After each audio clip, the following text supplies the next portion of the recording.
السلام عليكم، كل سنة وانتم طيبين. النهاردة هنعمل صينية الكنافة بالقشطة اللي بنعملها من زمان ومتعودين عليها من أيام الزمن الجميل. هنعملها بطريقة سهلة قوي النهاردة. شجعوني بأحلى لايك ويلا نسمي بسم الله. معايا معلقتين كبار من النشا. هنعمل الحشوة. هضيف عليهم معلقة كبيرة من الدقيق. الدقيق طبعا بحطه لأن بيخلي القوام بتاعها كريمي، مش حتت كده، لا بيبقى كريمي، بيبقى طعمه حلو قوي. ومعلقتين من السكر، أي سكر موجود عندي. وهضيف عليهم نص كيلو من اللبن اكون غلياه. وطبعا مش هيعمل اي تكتلات ولا اي حاجه. هقلب بقى كده على النار على طول. في ثواني كده هيبقى القوام بتاعه تقيل وكريمي. هضيف معلقتين كبار من القشطه، بتدي طعم حلو قوي للحشوه.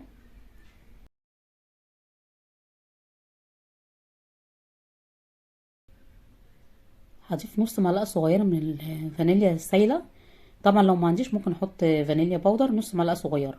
كده خلاص الحشوه خلصت معايا. هعمل الشربات كوبايتين سكر، عليهم كوبايه ميه ونص ليمونه. اول ما يبتدي يغلي 7 دقايق كده وهطفي عليه على طول. معايا نص كيلو من الكنافه اكون مقطعاه صغير قوي. هجيب صينيه مدهونه زبده وادهن الزبده كويس، الصينيه كويس قوي بالزبده. هفرد الكنافه. عملت معاكم طرت الكنافه بالفراوله، وعملت اصابع الجلاش باللحمه المفرومه والبطاطس المحشيه باللحمه المفرومه. هسيب لكم الطريقه في اخر الفيديو. وهضغط بايدي جامد قوي الكنافه، واكون مسيحه الزبده بالشكل ده. هشرب بقى الكنافه بالزبده كده، يعني احط لها طبقه حلوه من الزبده بالشكل ده. بصوا سهله قوي، مش بتاخد معانا وقت. هضيف عليها الحشوه.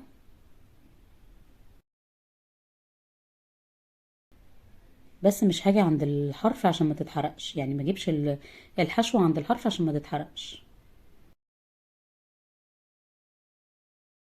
احط باقي الحشوه. عايزاكم تجربوها هتعجبكم قوي.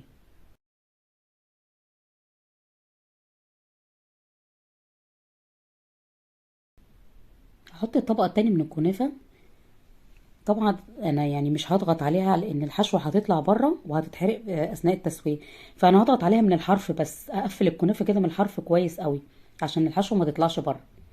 لكن اللي في النص ده بضغط عليه بالراحه كده عشان الحشوه ما تطلعش من فوق بقى من على الوش وتتحرق او من الجناب. اهم حاجه ان انا اقفلها كويس قوي من الجناب.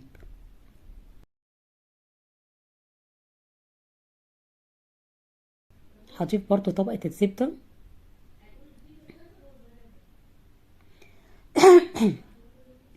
واكون مسخنه الفرن على درجه حراره 180. هحطها على الشبكه اللي في النص.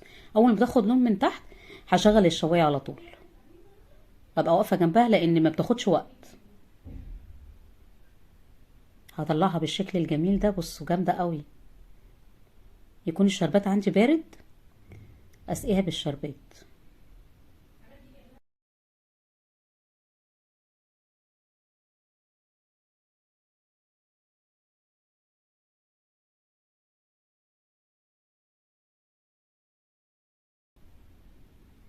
هسيبها تهدى شويه كده وبعد كده هقلبها على الناحيه التانية.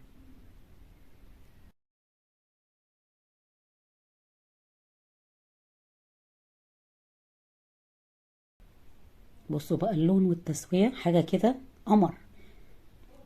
هنعمل شكل الهلال بقى، نعملها زي المحلات كده. نعمل شكل حلو كده. شوفوا بقى هتجيبوها المحل بكام. سهله قوي. لو عندك بقى اي قطاعة بشكل النجمة، هتعملي النجمة بالشكل ده، تحطي فيها شوية من جوز الهند. بصوا بقى شكلها قمر قوي. جامدة قوي. يلا نقطع مع بعض. قرمشة بقى وريحة وحاجة كده جامدة قوي. لو عجبكم الفيديو اعملوا لايك واشتركوا في القناة وفعلوا الجرس عشان يوصلكم كل جديد. وضيفوا بقى اصحابكم وحبايبكم عشان تشرفوني. بصوا الجمال. يلا كده ندوق. بصوا هشة كده ومقرمشة وطرية من جوه. بصوا القشطة وبصوا الجمال. جامدة قوي. باي باي.